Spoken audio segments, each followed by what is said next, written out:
right, good evening. I'd like to call the meeting to order, please.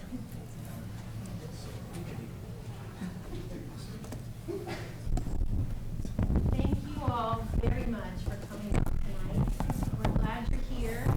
It's meetings like this that bring the community together to talk about your homes and your neighbors' homes, or the places that you live, the environment, and of course tonight we're talking about the budget.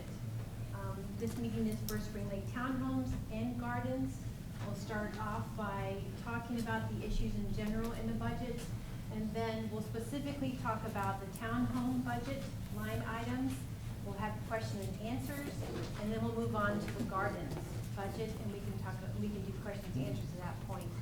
I'm sure when I'm talking here about the general issues that you're going to have questions, and so I would appreciate it if you let me get through it and then hear everything I have to say, and it'll go along with the package you have in front of you, and then we can move on to the next thing. So we're talking about Spring Lake service area, which is the townhomes and the gardens. It is the largest service area in Celebration.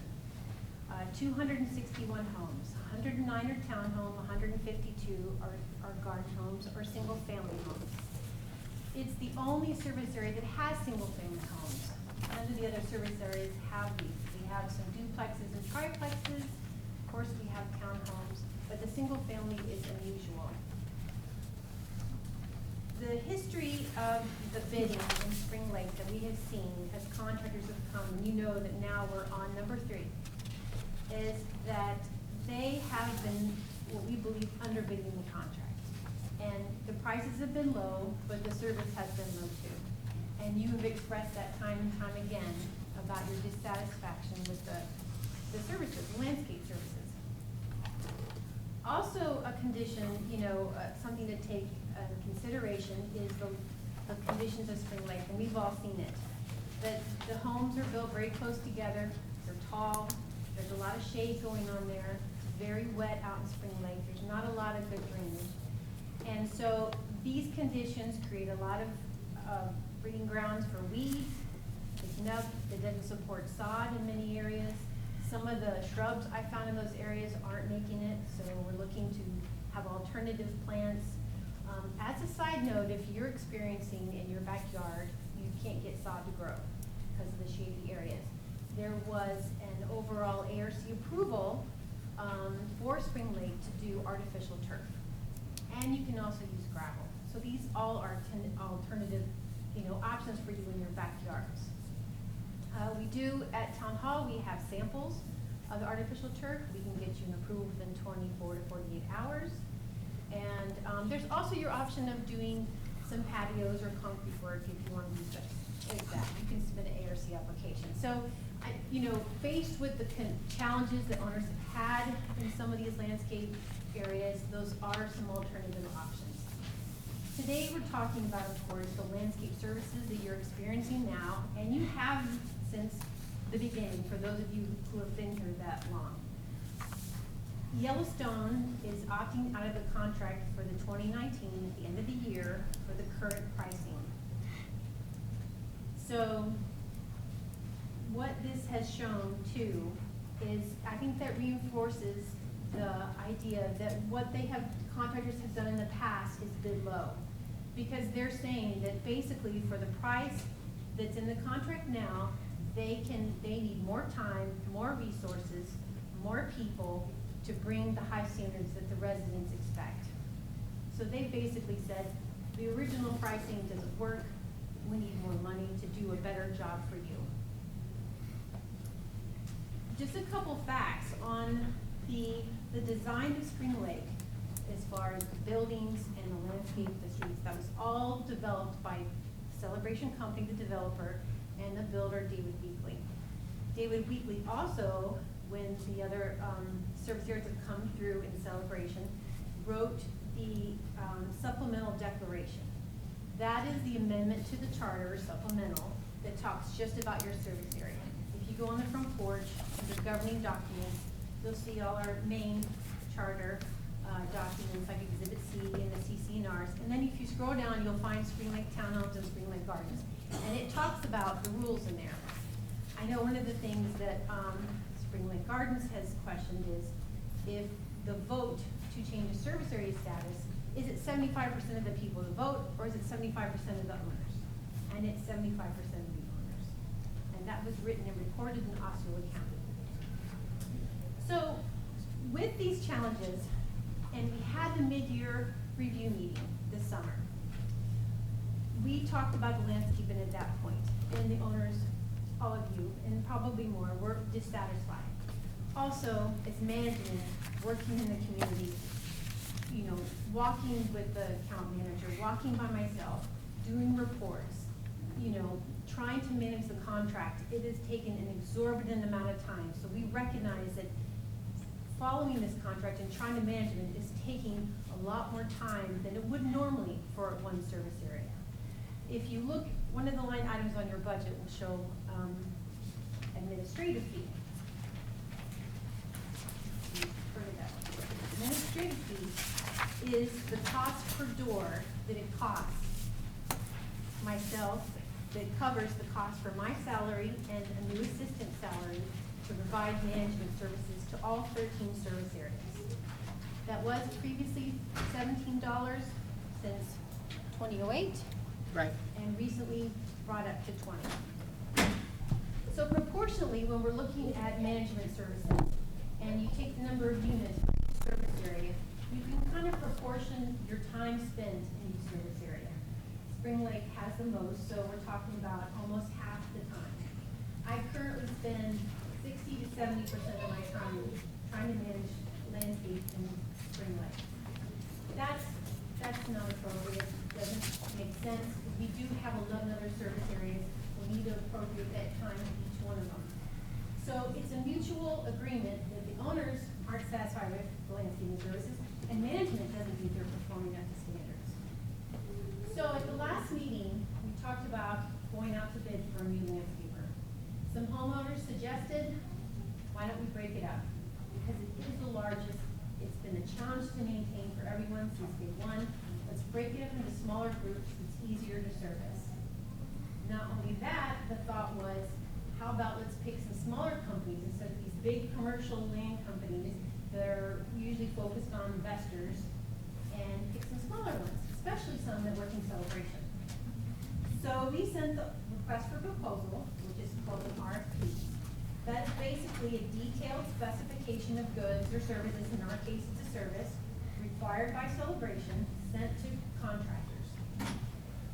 We sent the RFP back out, and we separated the townhomes from the gardens. And we also targeted smaller, local, and family-owned companies instead of national companies whose profit is often driven by the bottom line. So a very good example, and one here, down here is Justin Superior Landscape, and I know that he does some service for a couple of homeowners here.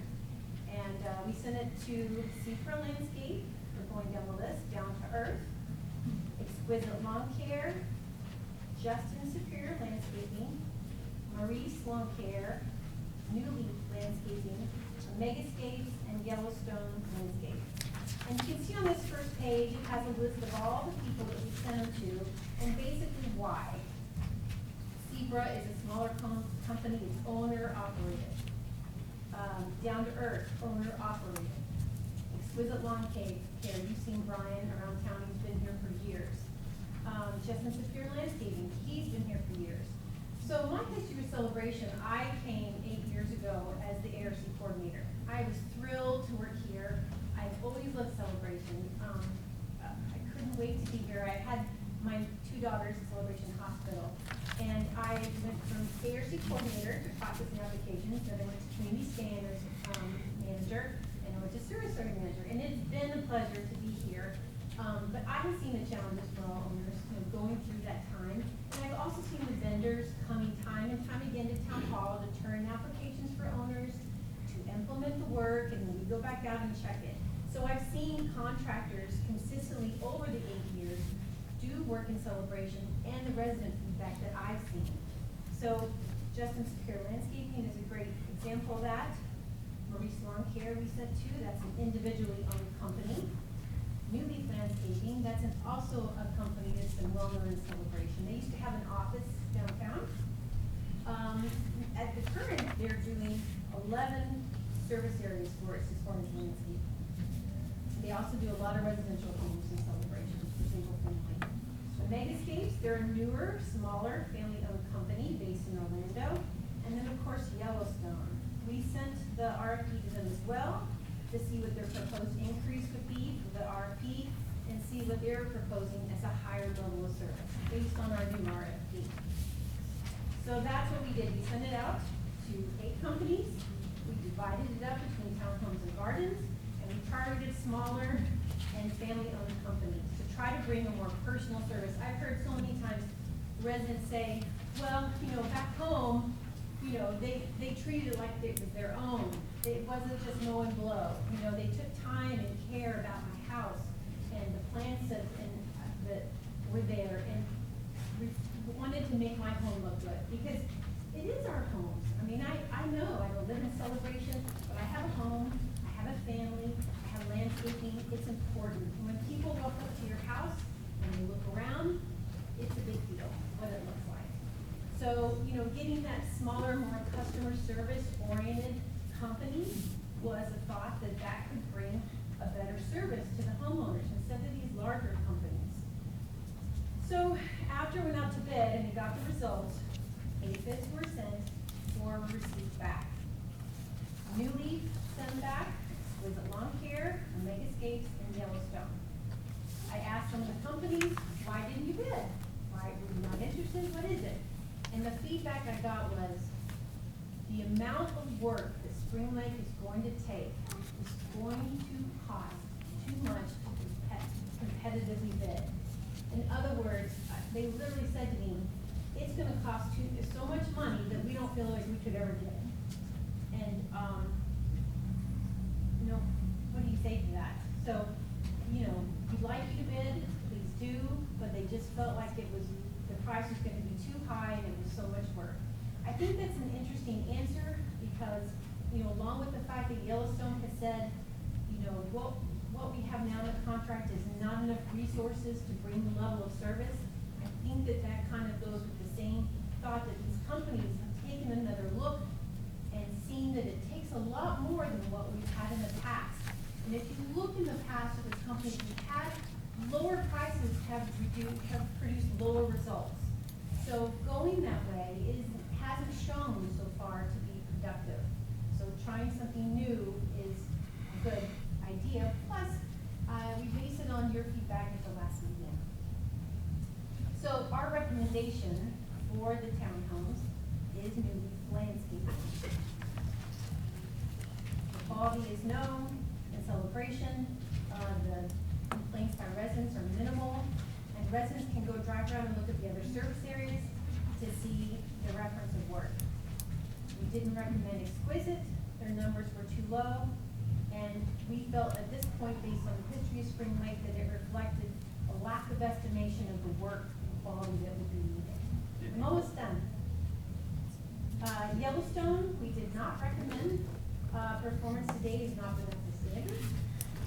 And at the end, we can talk about the price costs as we go through each service area and what that means as far as your assessments go.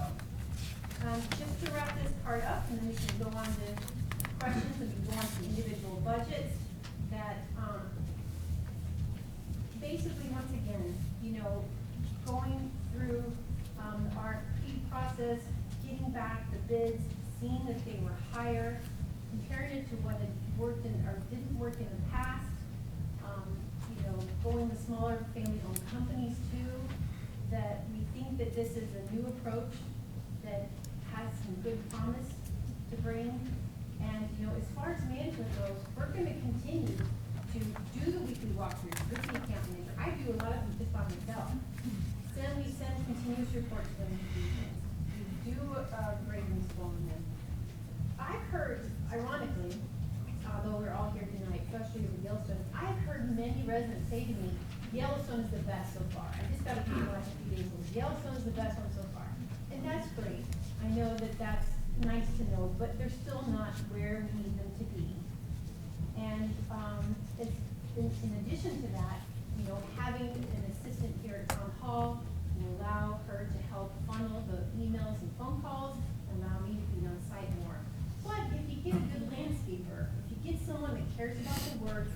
going to meet the scope and is going to work hard, then my time is 48% out there like it's supposed to be, and then it's divided among the other service areas as well. And then in the end, hopefully we can produce a product that you're proud of and you like. So I'm gonna come back here and we'll take some questions on this portion of it, and then we'll move on to the budget. May I just say one other thing that I don't think you said? Your board of directors cares deeply about, you know, your concerns there. They have taken time. We posted this meeting as a workshop so the board of directors could be here. We've got 4 of the 7 board members here so that they can hear your opinions and hear your questions and really understand Spring Lake Gardens and not just hear it through management. Yes? Brian Kinsel, I'm president of the board. But before we go to the questions, everyone's going to ask you the same question. Exquisite is the cheapest. You said you disqualified them, but how did you follow up with them? What were the conversations you had? They didn't choose to rebid. Give some more color on that. Everybody's going to want it. Okay, Do it so. from there so you're in the microphone. Yes. So Exquisite did submit a bid. Their numbers were very low. I did not go back to them and ask them to raise them. I feel that when you get your numbers from the company, that is the reflection of what they feel it's going to take to maintain the areas. To do the RFP, they had to go out and measure the square feet of all the mews, of the single-family homes, of the townhomes, and that's how they base their numbers. So to ask them to raise their price or, you know, taking a look that we think it should be higher like the rest was concerning to us. Well, if we're just talking specifically about the townhomes, New Leaf is currently doing all the townhomes throughout Celebration for all the service areas. And they have a proven track record over the last 2 years now. Yes. And minimal complaints from homeowners. They're meeting the scope of the work with minimal follow-up. I mean, we can count on them to do the work.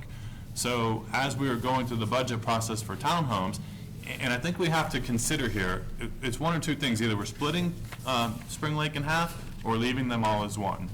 And if we split them in half, it just makes perfect sense for New Leaf to take over those townhomes when there's no increase in your assessments for the Spring Lake, or for the townhome areas, because we know that you're going to get a good service level from them. They've proven it at every other one of our service areas that we have. So if we're considering putting them all back together again, or going back out to Gardens and asking Exquisite to take a harder look at that, that's certainly an option. But for the townhomes, it seems like the alignment with New Leaf is going to be very well for your community. You're going to get the results that you're looking for, and your assessments aren't going up for that. Yes, he raised his hand first. Bid is too low. I already see it here. There's a 25% increase compared to the previous contract. I don't think a 25% increase, personally, I don't think that is too low. So I'm not sure why you guys get to decide those numbers and not us that are the ones that have skin in the game things for. So that's one thing. I think that we should go with them, especially if they already have good feedback. Second question, you're saying that you're focusing on small local companies. Why don't we go to big companies? If they're cheaper. Because we've been using big companies. We're looking for. We've been using big companies so far. I'm a small business owner myself. If I am not having the same quality, the same price, same product as the bigger companies, I'm not going to give you business. So if they're not offering a better deal, then we should also consider bigger companies as well. For the first question, if you don't mind, I want to address that real quick.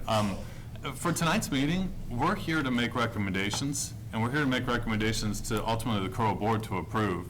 But you're absolutely here for feedback. We're not telling you that this is it. We're here to hear your feedback, and we want to hear some responses from you on if you think there's something that we're missing, if you think that there's a better idea, we'd love to hear them.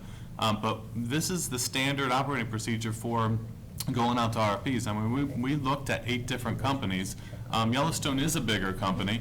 We have had Davie and we've had Proscape there in the past, so we did put it out there to 8 different companies. 4 of them just chose not to bid at all on this project. Can I ask you about the feedback? Well, I will say, you know, Todd reminded me that I did go back and ask every company. I said, is this the bid that is this the final numbers you're submitting to say that you can meet the scope of contract? And that was what each of them responded.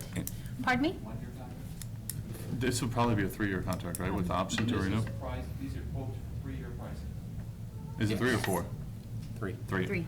So And- that's about the feedback. Yeah, and just want to make one more statement, then I'll definitely answer that. So when you do an RFP, and you do a proposal process, the best thing we can do is ask them to give a final and best offer, and that's what they did. They came back to Suzanne and said, here's our best offer for what we can do this price at. I can't take one bid and go back to another company and say, hey, they did it at this price. If you just go ahead and underbid them, then you'll get the contract.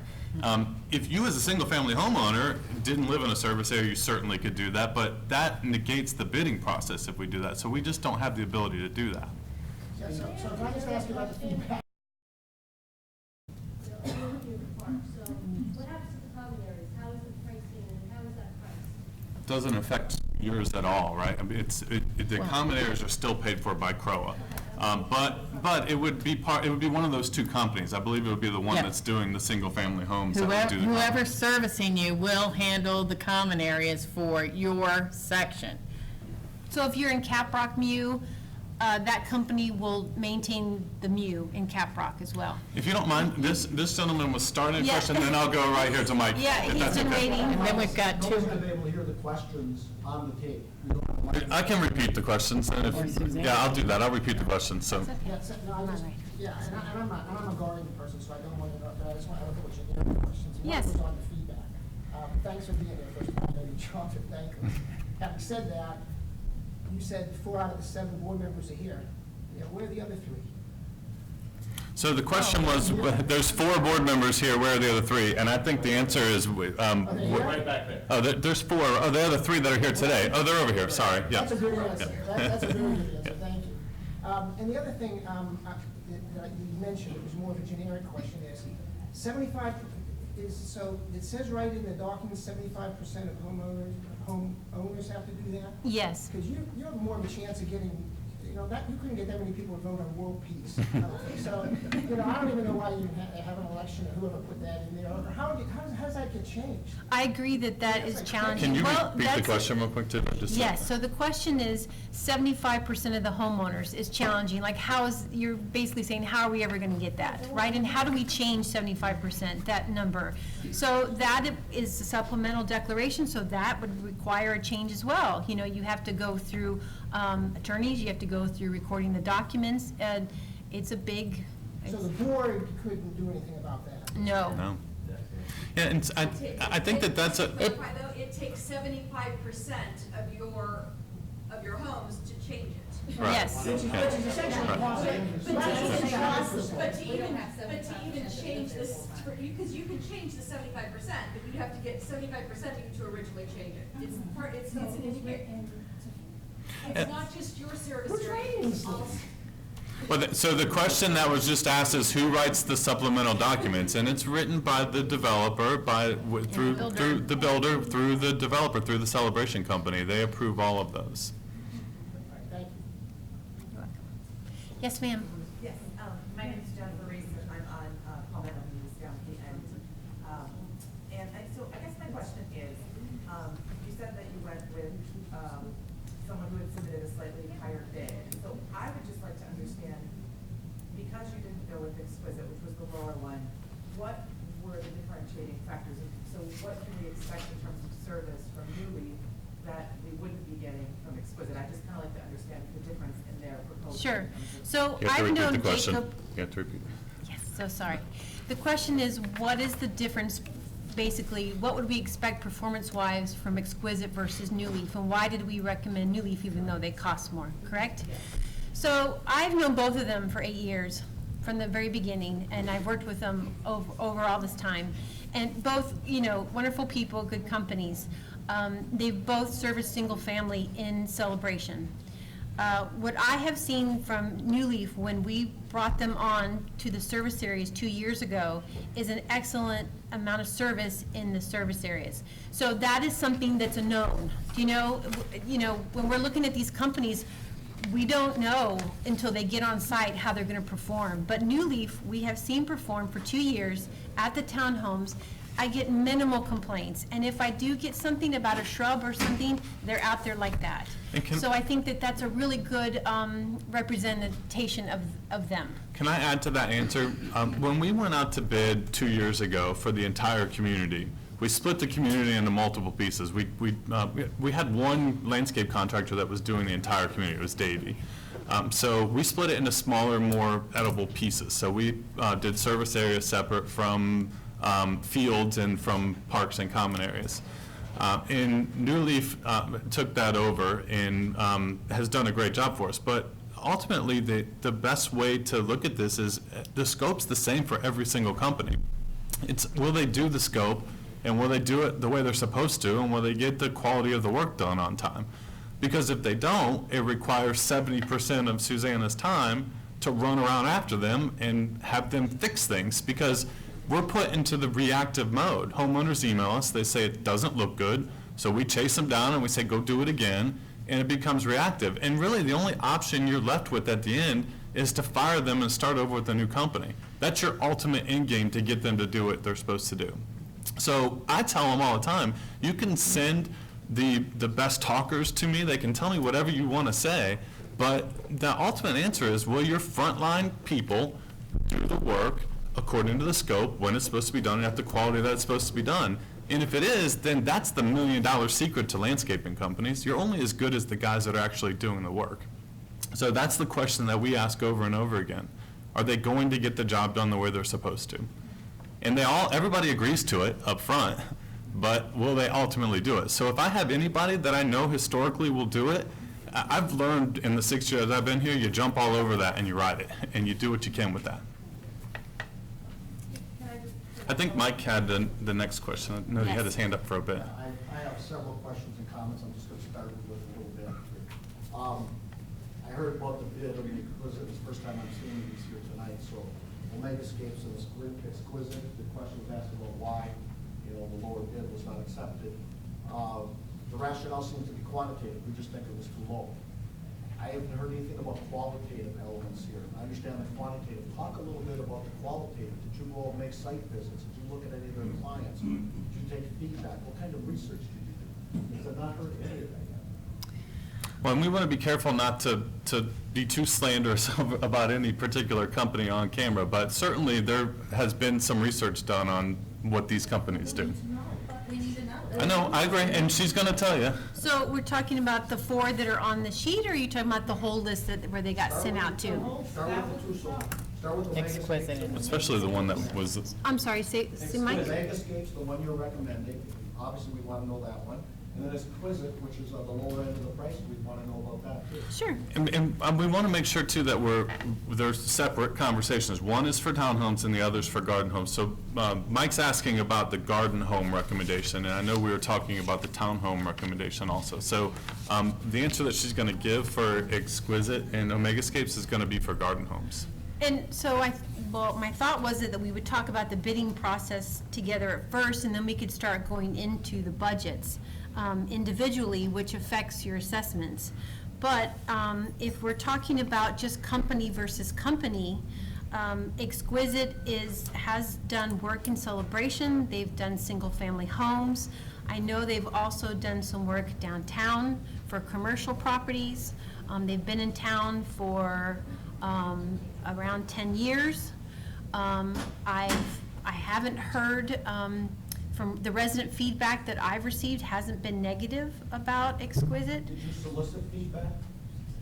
You mean, did I go to owners and ask them? Yes. No. Okay, what about the other one? So, Megascapes, we talked to them at the trade show. We had several meetings with them. We did go and look at their properties.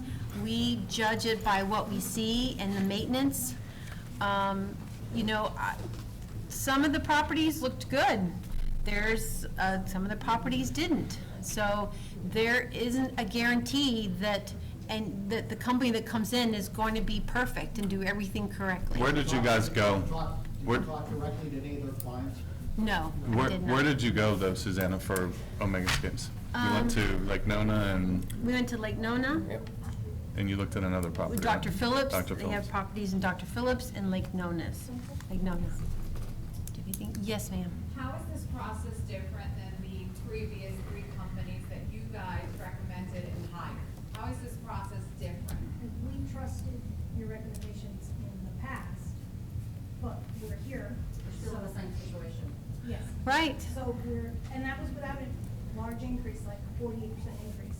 So we're supposed to trust the recommendation again when the other recommendations fail. But now, we're supposed to pay 48% more for the recommendation. So, I would say too, though, anytime we buy a product from somebody, we sign a contract with them, we're trusting them that they're going to do what they're supposed to do also. But usually you can return a product. Right, and get your money right. back. Well, and this is a service, so when they're providing a service and they're not providing at the level of the scope of the contract, you're left with a few different options. I mean, I mean, at the end of the day, the only option you get left is to go out and find a new company.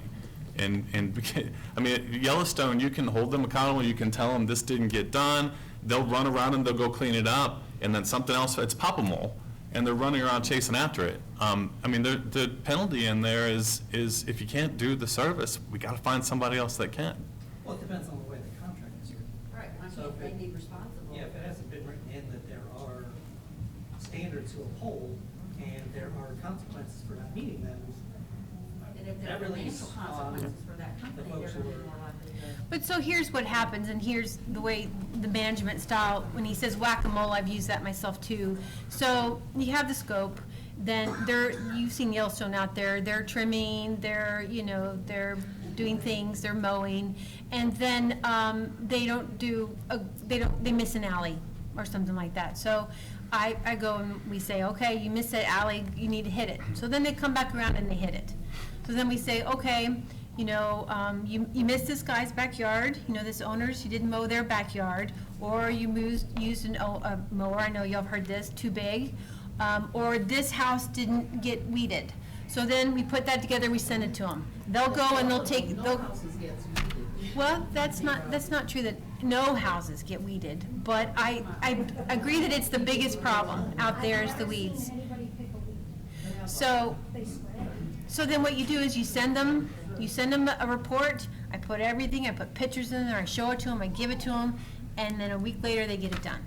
So then you're like, okay, and then here comes a new group of different things. So are they not servicing all of Spring Lake? Yes, they are servicing, but it becomes a whack-a-mole situation where you're here at this area trying to treat it, then you're at this area, then you're at this area, and you're caught, and that's why the management, time is so crucial and large, because you're constantly doing this with them. And they'll react, they'll say, okay, we're coming, we'll bring, I agree, which is why we're here. It's a double fail to have 70% of your time chasing after a contractor that's not living up to the contract and the contractor not doing the work. It's a double fail. It's all kinds of reactive modes. Then why do it? I don't understand. What are our other options though, folks? I mean, what else do we have? We do our own. We would, I mean, if we want to support that, we want to support that, but we just said that governing documents require 75% of the community to vote for that. I put the box over there. Help us do that. We Just so will. you know, we put the box right over there in case anybody brought their ballot and want to drop it off. Yes, Scott. Yes. What I don't understand about this whole battle is that when Yellowstone doesn't do what the contract stipulates to do, we continue to pay them. Not only do we continue to pay them, we don't hold any monies back as bargaining chips. And I understand that they could just walk. If you don't pay them, they just never come back, and then trying to fulfill a contract in the middle of summer would be disastrous. But the other thing I don't understand is that because of their lack of maintaining the contract and not breaching it, we're having failures in all these areas to where they're having to come in and resod, they're having to come in and replace bushes that they're not maintaining properly. Where does that come from? Where does that money come from? We're not going back to them and say, oh, by the way, we had $1,500 worth of sod replacements because you can't take care of the sod. They're in charge of irrigation. They're in charge of it being too wet, and I know there's drainage issues, but during a hurricane, when I see the sprinklers running, that's just bad management on their part. And I know you can't catch every little thing, but where's the accountability financially to go back on them with, last, what do they have, 2 more months in their contract? And just say, guess what? we're deducting all these costs, because is it not coming out of the We operating are, fund? no, so it depends on what the cause is. There are plants in Celebration that were installed by Dave Weekly that are not thriving. Those Kunti palms that are all over the place, they don't do well. You'll see a section where they look great, and some of them just won't seem to grow, and it's been 2 years. So we've started replacing them with different things like agapanthus. The azaleas out there aren't doing well. So many, I had an owner contact me, like 10 of them are, they've just failed over the years. So many owners have said azaleas. When the landscape is dying because they are failing to maintain it, and this occurs a lot with sod, cinch bugs or mole crickets, they are replacing it at their cost. Now, you are right. When they leave, before they leave, there's going to have to be a site audit of the community, and the things that are not thriving due to lack of maintenance will come out of their pay. Now, do you use a professional landscaper to determine that? Or Well- is that just you going back and saying, this area here looks like it's been not treated proper, it's your fault, and they're gonna go, well, no, it's not our fault. I don't think they're gonna do that because they do have the contract for the Korowa Parks, and they don't wanna lose that. They have said, we wanna work in Celebration, we wanna do right by the Spring Lake residents, we just need more resources, time, and money. So it's not that they've just gone, oh, forget y'all, we don't care, but at the same time, they're not meeting the standards. So we will tell them that if you don't make right with these things, the money will come out of your pay. I don't think they're gonna fight that because, again, they have the Korowa Parks contract through Todd and the association, and they wanna maintain a good reputation in Celebration. This young lady right there. I see that the price per door is increasing Yeah. because it's exhausting that you have to come out and do this job, I understand that. But how do we hold you accountable? This is your recommendation, I see that we're pointing fingers at a landscaping company, but how do we hold accountable a management company? Okay, so just so you don't think I'm not making all these decisions by myself, and we're not even making the decisions. These are just our recommendations. They're options for you. We welcome your feedback and what direction you want to go that's different. How do you hold me accountable? I'll tell you first, I hold myself accountable. And I'm not complaining, it's very high stress. I care. It's frustrating to go out there and see things not done and have to constantly call and send emails and take pictures. I want things to look right. I expect them to walk with me every week. I walk on my own. I take a look. I meet with homeowners. I talk to them on the phone. I send reports. So what more can you get out of me? I don't know, except more time and passion and energy is what I'll always put into it, as much as I can. But at the end of the day, In any job, someone has to be held accountable. If I tell my boss today, I'm not gonna teach 18 kids, he's going to tell me, oh, don't worry, tomorrow will be another day. Absolutely not. There has to be some type of accountability. well, sure, but it's not, I don't know what, when you say Your approach accountability, should be a little different when you're dealing with landscaping companies. Of course. If you're taking on a job to represent a community, I think the approach has to change, because there has to be some type of trend if 3 landscaping companies are not listening to what you're saying. right. So there has to be a different type of approach. So okay, so if we go back to the beginning, what we believe the trend is that companies have been coming in and underbidding the contract. They say, oh, we can do this for what, $80-something a month. And that 80, and that's just, that 80 is, this is Spring Lake Gardens, by the way, is landscape maintenance weekly, plus plant replacement, plus irrigation. So really, the number they're giving for the maintenance is probably $50-something. That's pretty low. So what we saw when we came and broke this out, and we did try a different approach, right? We're trying a different approach based on feedback from the owners at the last meeting. We broke it up into 2 sections, smaller areas for the companies to maintain, and we're trying more local companies that have worked in Celebration and know the standards. So instead of larger commercial companies like Davy, like Proscape, like Yellowstone. So that is the new approach, and that's the trend that we have seen, is that the companies in the past have not understood what it takes to maintain this company. And it's also reflected in the fact that Yellowstone says, we need more resources. This is gonna take more than we thought. But I think that should have been an observation that you should have noted came a little too late and at the cost of the homeowners, and I don't think that's fair. I don't know that, I mean, I've been working in Parks and Recreation for my entire career, for 20-plus years, and then I'm here for the last 5.5 years, and I've worked with a ton of different landscapers, and I don't know how anyone's ever going to predict if they're going to do the job or they're not going to do the job. So I don't know how I can answer that question for you. I tell you, there's scorecard, there's the scope of the contract says to do this, we go out and we score it, and they either get an A, B, or C for it, and it's presented to the board in our monthly board packets, and we talk to Yellowstone all the time at those monthly board meetings. But Yellowstone essentially quit, folks. They came to us and said, we cannot do Spring Lake anymore. We're done. We're out. What mark did you give them? They've had low marks It's numerous based on times. a 2 is just meeting the scope, but they've been under a 2. Right, and so They when they're haven't under been- the scope, then they put a crew together, they rush out there and they fix that. And then while they're doing that, somewhere else pops up that they're not doing. So it's constant reactive mode of you gotta get this done, you gotta get this done. I mean, short of going out there and picking the weeds herself, or, Which I do, or which or I do. I've seen her doing that before too. I mean, at the end of the day, just, you said, your employees are held accountable. The contractor's held accountable, and if they don't do the job, you either fire them and find a new contractor, or like we've been doing with the scorecard and following up with them and try and get it done. But it's exhausting chasing after a contractor to do the work. Yeah, so I agree with you. Here's what the fear is. Here's what the fear is. You're gonna pay them a lot more money, and they're not gonna be any better. It's I mean, possible. And truthfully, here's one reason I feel like that. I was stunned by the amount of increase, not because I thought there wasn't issues, but because I've actually told our people, I've actually gone out myself and talked to them, and said, do this and do that, and they do it right away, and it's not a problem. I understand your problem, but I don't, rather than emailing you, I just tell them to do it, and they do it. But the problem is, I mean, I see these guys, in the middle of the summer, they're coming up, they're sweating like crazy, and they're trying to pull weeds out of my, I don't care how much I pay you, you're not gonna do a good job.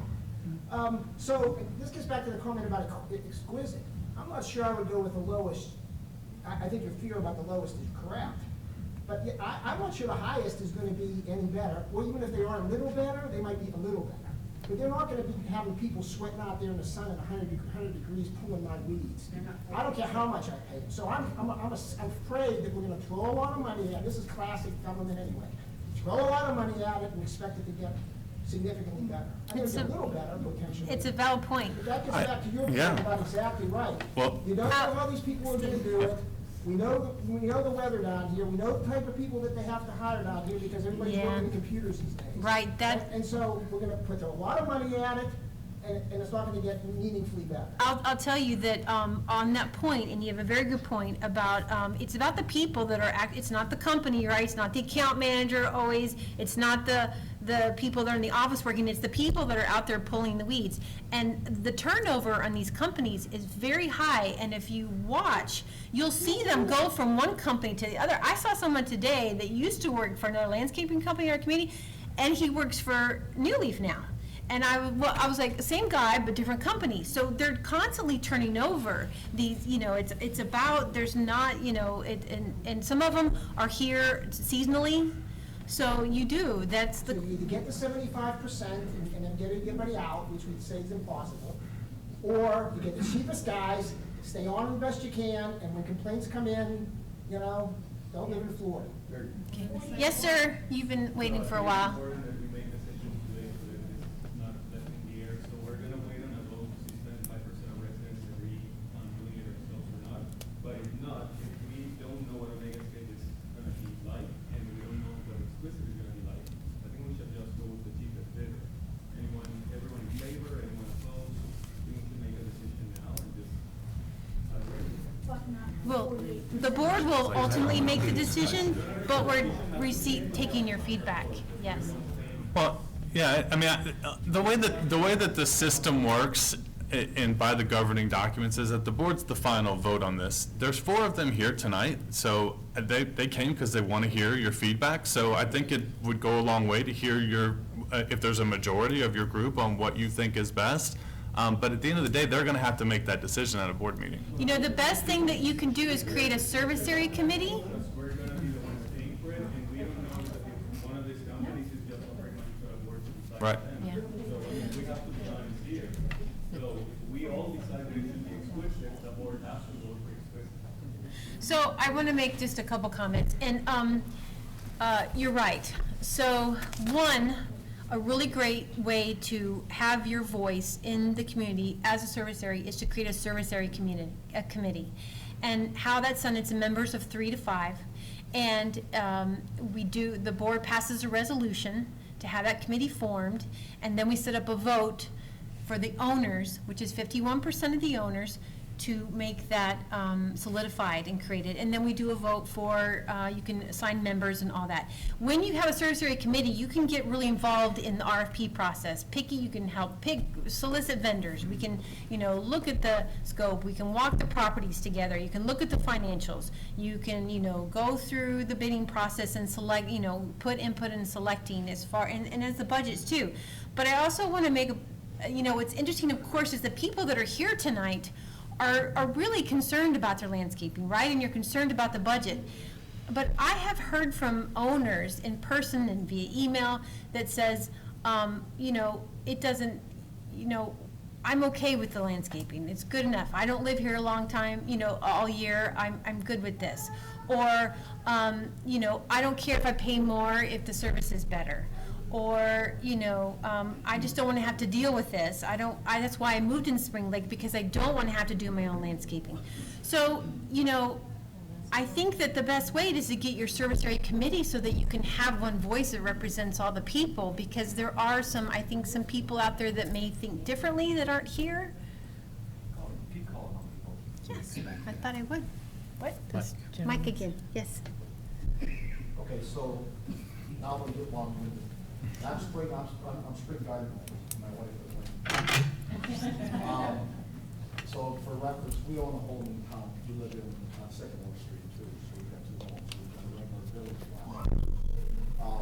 Susanna's talking about the committee, I couldn't agree more. She and I had a conversation about this almost a year ago. I really thought that they would initiate that, but they're not gonna initiate that, so that's gonna be up to us. So I think we really need a committee. Just that line, so I agree with that 100%. Should have gotten done sooner. Second, I don't want it to be lost. I'll make the direct request on the RFP process. I'd like to see some qualitative work done. Some clients contacted, some exact feedback, some customer references, pro, con, rating, put together a matrix, whatever it is. That's standard operating procedure in an RFP. I don't know how you didn't do that, but let's get that done. We've got time to put it, and we can put that out to people so we have some information. We're sitting here guessing about the bids and whether it's a high bid, low bid, and between bid. We don't have enough information. We don't know these companies. Your job, you're the subject matter experts.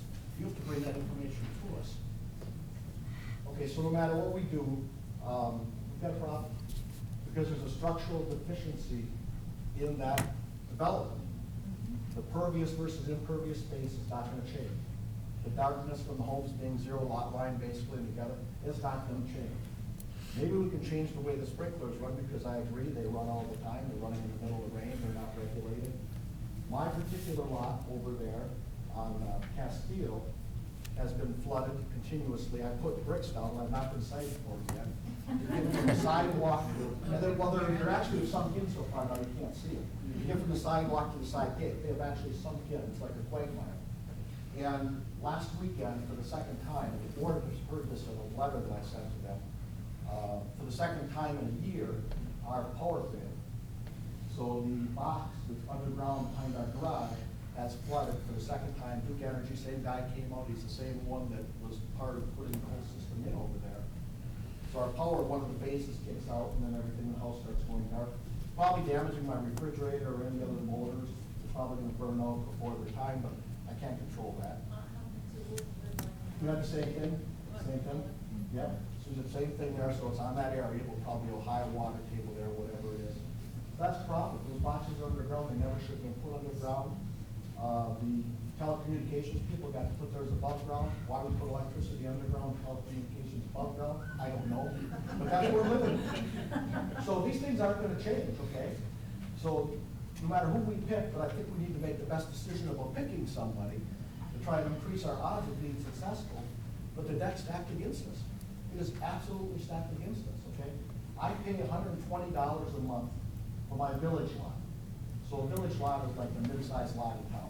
So So I have an individual who's also a Disney worker, he does landscaping at Disney, he does several homes in our area, $120 a month. This is not gonna be $131. I can tell you that my lot, and every one of the board members has been to my house and seen my grass, and seen my trees, and seen my shrubs and everything else. There is 10 times the work on that lot that there is on a spring garden home. And I'm paying $10 less, and there's an irrigation difference that you have to factor in the cost of water. And a plant replacement, yes. Minor thing there. My guy does such a good job, my plants never die. Good And point. you're not submersed in water. Touche. Okay, so, What's that guy's number? Tim's Vince. Here's the next problem. So let's say we get the vote. We go to vote, we get the vote. And we do it ourselves. Like the garden homes I'm talking to. We start to do it ourselves. I don't know how the management is going to administer this, because we've now faced, been it 4 years maybe? 3 to 4 years? We're in about 4 years. So we haven't had performance up to standard for 4 years, right? By everybody's acknowledgement. Right, right. Yeah. You vote to take it on yourselves, and just like me in the village lot, the next day you're subject to covenants inspections. And covenants gonna come around, and if you read the letter in the vote package that went out, and the bullet point, if the landscape is not maintained, the community staff department will come out, blah, blah, blah, fines them up $100 a day, blah, blah, blah, 5,000 in total, blah, blah, blah. We then own it. So we've got this structural problem. But that's everywhere, They- celebration, except for us. They never, We want that on, we want to take that on. you do? Yes.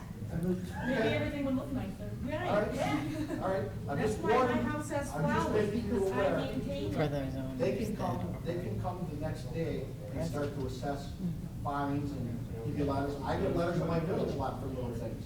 I put on a ring doorbell, I got letters. Who's finding Crowell? Who is, That's my next question. is the responsibility?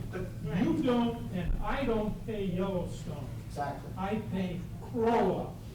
They haven't done their job from the beginning, because you haven't had 1 week, and I didn't realize how many years, but Debbie tells me she's been living there for 6 years. So have I. So in 6 years, you can't say, oh, well, the week of June 12th in 2017, everything was fine, because it hasn't been at all. So my question, to follow that up, my question to you, that you're gonna have to think about, I don't expect an answer tonight, but if the vote would go the way of everybody going individual, how will you run covenants on this property? Because it's never been up to speed. You've not been able to do it. I think it would be inappropriate and not right for you to come and start finding residents if we can't get it done on an individual basis. They're just, you've not gotten it done, so now the monkey's coming on our back, and we've gotta get it done. If we vote and we do that, and I don't think we should be subjected to, discipline like this and enforcement when you've been through it for 4 years and not been able to get it there. You are doing it. 6 years. You gonna talk? What's that? Well, so Hold on, please. I didn't hear the Can't question. hear her. We can't understand. It's not just about the renters and the part of your people. Yeah. So if you all don't mind, I'll answer Mr. Jackson's last question of how would the covenants process work. The inspector has a responsibility of going out and looking for the community-wide standard that is in the governing documents. That's her job. She has to do that. Now, the covenants, or the board initiates the fine at a board meeting based off of our recommendations. They're not going to go out and review every single property, but they're going to initiate that process. The covenants committee does a detailed hearing of what's going on with that property, and they ultimately make the decision whether or not they uphold those fines or decline those fines. So I think it would be a very fair point that if the houses were to go to your individual properties and you were to do your maintenance yourself, that the covenants committee needs to be completely up to date and completely vested in understanding the issues and the challenges that are taking place at Spring Lake, so that they can have that information to make that decision. Now, ultimately, you have through the due process, you have the right to appeal to the board. So you'll have another opportunity to where you can explain the water tables and the shade and everything else that's taking place at Spring Lake. In fact, we had to do that through covenants and through the board to get some sort of alternative landscaping there, because in just some places, nothing would grow. So they started allowing some of the synthetic turf and some other options out there. So that would be the process if it was to go into individual homeowners. Sorry. Hi. Just one key thing, obviously we've got to make a decision, I'm harking back a little bit, we've got to make a key decision on which one of these companies we want to consider. For me, a key metric is man days. You know, it's a very simple equation. If you've got 10 guys on 4 days a week, you've got 40 man days. Do any of the companies in their RFP responses actually give you man days on the lot? Do we know how many men they're going to commit for how many days a week?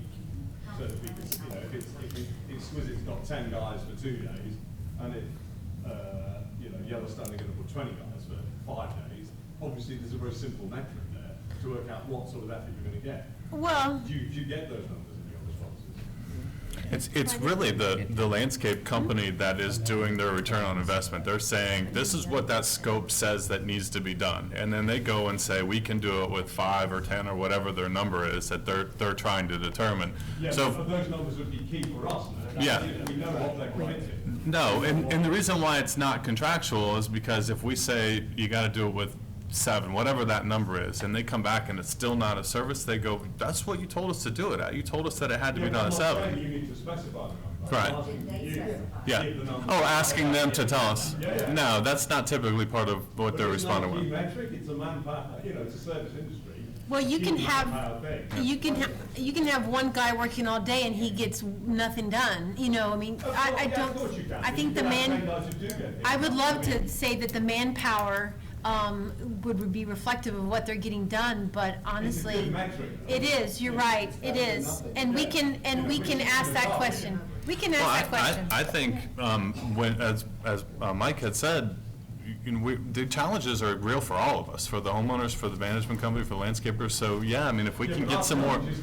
No, but what I'm saying, Okay. no, what I'm agreeing with you. I'm just reinforcing that. I think any more power that we can get behind this to help us make a better decision. I mean, the last thing we want to do is the definition of insanity, keep giving you the same thing. And so we're trying different things. We're trying to get something new that But will okay, work. I'll get the manpower numbers, okay? Thank you.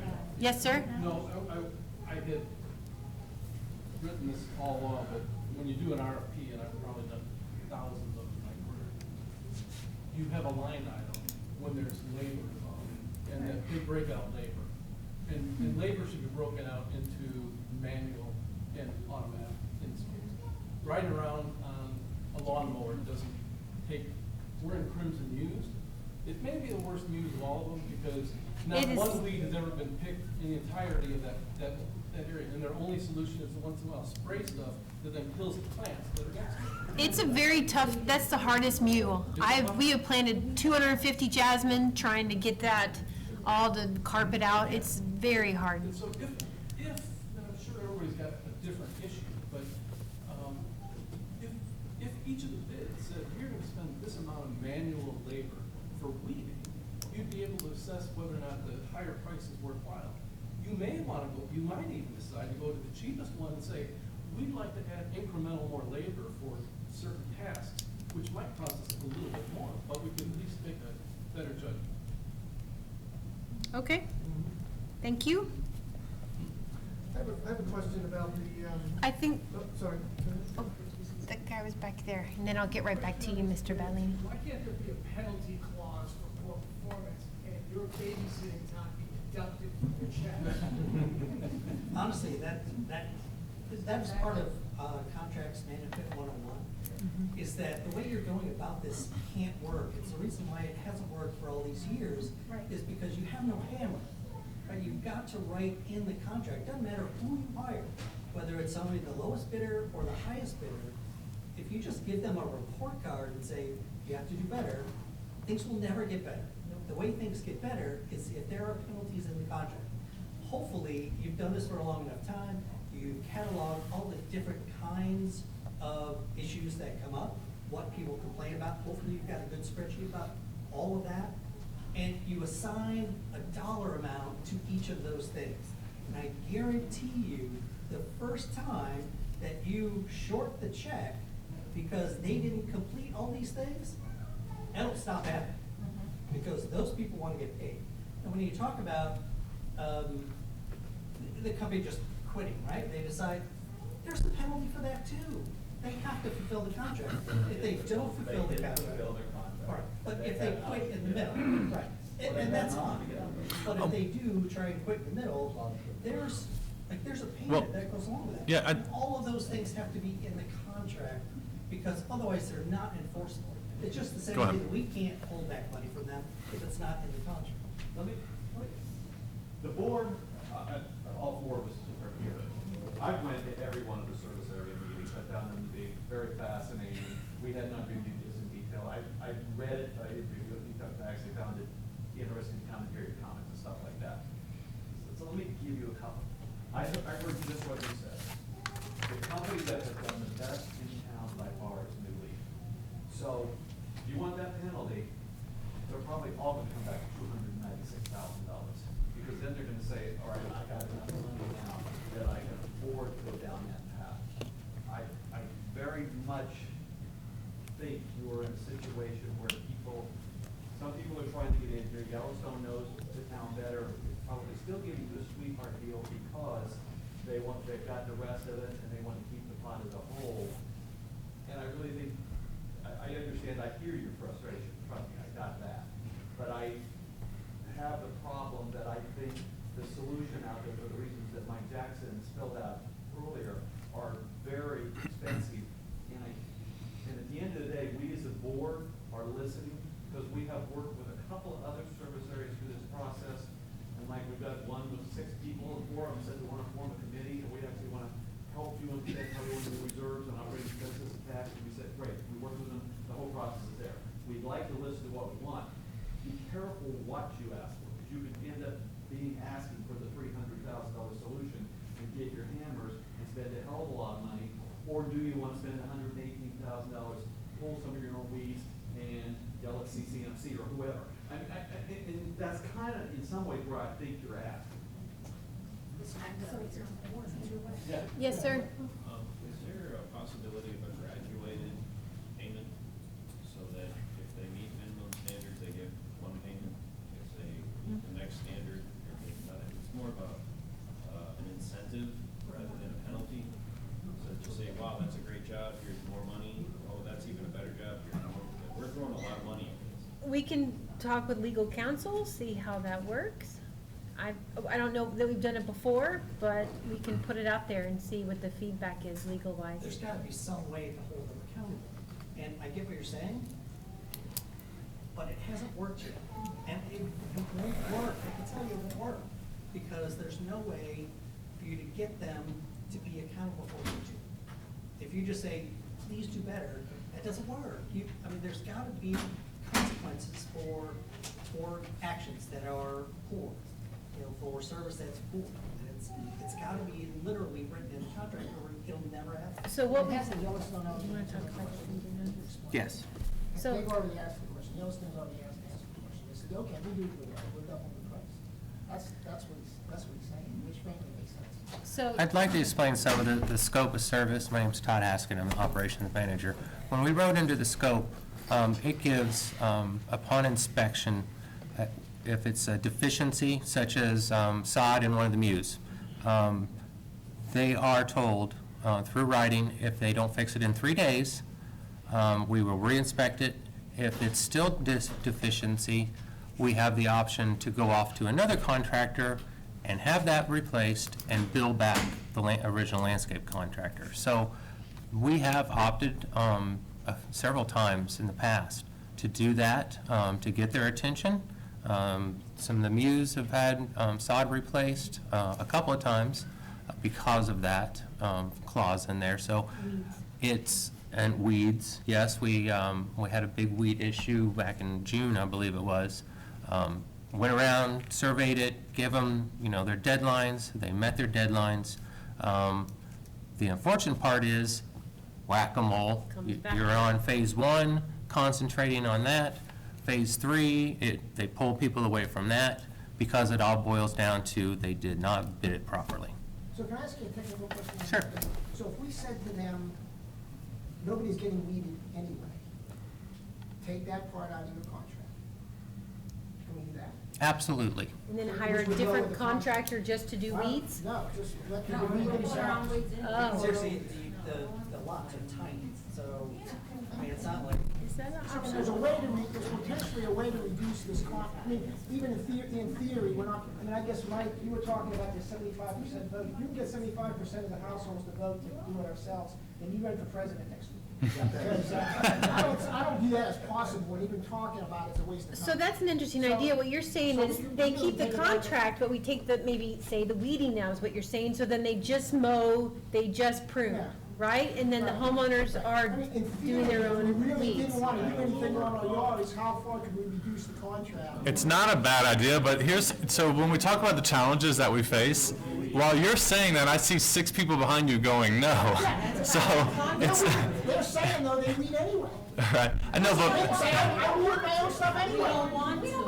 Right, good luck getting people to weed. Good luck, I had to agree with it, get people weed. Good luck.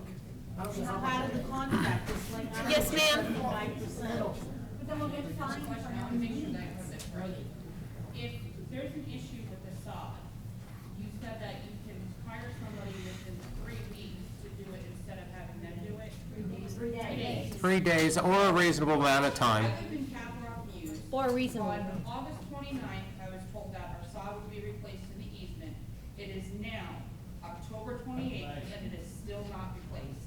I have pictures in front of the lake of all the weeds. This stuff's not being replaced. Yeah, they did replace sod at the Caprock Mew. It was on their list today to replace They do not sod at the replace it. They easement. didn't even prep it or I anything. haven't been out there to look And then today. the other thing is that even though they did, and he told me that the turf would grow together, which I have the email right here with the pictures, there's a ridge line of the difference in the height of the new sod and the old sod, and it's 2 inches. UCF, the proper way to lay sod is remove the dead and diseased grass, which they did, grade the soil. The soil should be 1 inch below the sidewalks and sprinkler heads. They don't do that. Treat the soil with an herbicide and a fungicide in order to prevent any growth from weeds and to kill any fungus. They don't do that. They're supposed to water the soil before laying the sod, which they don't do. They're supposed to use a lawn roller over the ground before they lay the sod. Don't do that either. You're supposed to lay the sod by butting it up against each other as close as you can, not overlapping it, and fill any gaps with soil. They don't do that. We have an area in Caprock Mews that is 5 inches by 8 inches that should have had soil or a piece of sod in it, and it does not. There is a crater in there. Then you're supposed to roll it over with a lawn roller again, which they didn't do. You're supposed to water it within 30 minutes of completing laying the sod. They don't water it. You're not supposed to mow it anywhere between 10 days to 3 weeks until the sod has rooted. They mowed our mews 2 days after they laid it and ripped up the sod. And which mew is this that you said that they, Caprock Mews. but didn't you just get done saying that they didn't put any sod down at Caprock Mew? For Caprock Mews. I have an email that it was supposed to be replaced, they didn't replace it. Which easement? Easement between Just in the road Resolute. and the- All right, When they did okay. the Mews, they didn't do it properly. Got it. And then, it's supposed to be watered 2 times a day for 10 days. They water it once a night. And the other thing is that the brown patch that was brought up by myself and my neighbor across the way, who's a master gardener, is that the brown patch comes, this is again from the UCF website, from prolonged water exposure overnight to the grass. So they're watering our mews at 9 or 10 o'clock at night. They're causing the fungus. They're causing the brown patch. So that needs to be, that's a simple solution. You put your sprinklers on at 4 a.m. when nobody's outside. Then you can handle the fungus that's growing. But they're not laying the sod properly, and you said 3 days, and, like I said, this was August 29th, they were supposed to replace it. We're now 2 months later, Sure. and it's still not replaced. Understood. But if you give them more money, they're doing all right.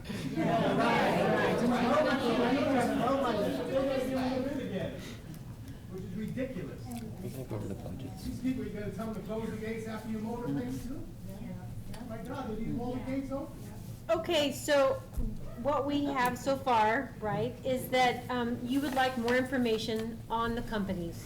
A matrix with references, maybe manpowers, right? Definitely manpower. You want that information provided to you.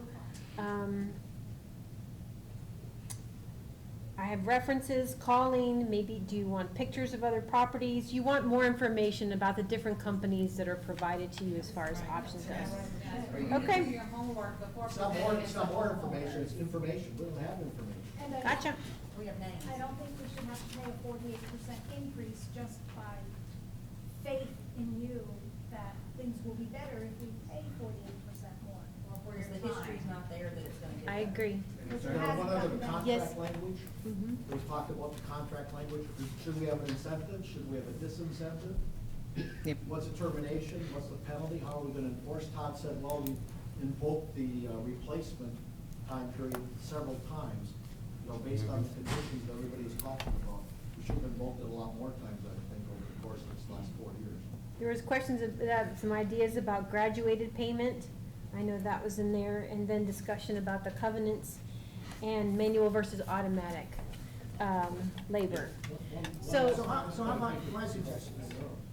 But deduction, not pulling weeds? No. Well, you might have other You said people that don't taking like out it, of but it's not- service. it's something to consider. You said taking out of service. Yeah. Right, one of the How about we things. just do Yes, weeds sir. and grass? Could do that. Pardon me? I'm just saying options. She said there's nothing. Breaking out the contract into single services. Yes, sir? Yeah, just, you know, one additional line item that would be helpful, that would protect everyone, is probable cause. Pardon me? Probable cause. Probable cause. So it's both for the contractor and for us. And it basically states if you don't meet 2 or 3 of these bullet points, whatever are determined to be the correct bullet points, that they have, we have 120 days to notify them that they are going to no longer have a service. Or if they have some of these issues, maybe because we didn't pay them because they weren't doing their work, they would have, they would say, we're leaving, but they have to continue servicing us for 120 days, so we can get another company in place. That way, you know, if we did short pay them, they might come out and do the work, or they might just say, forget it, and we'd probably be all okay with that too. Okay. So, but as far as feedback goes, we're still moving forward with Spring Lake Townhomes having a contractor and the Gardens having a separate contractor, right? Dividing those two for better space. Okay, I'm Well, I seeing, wanted to ask you a I'm question. seeing head nods on that. I was gonna move on to the budgets.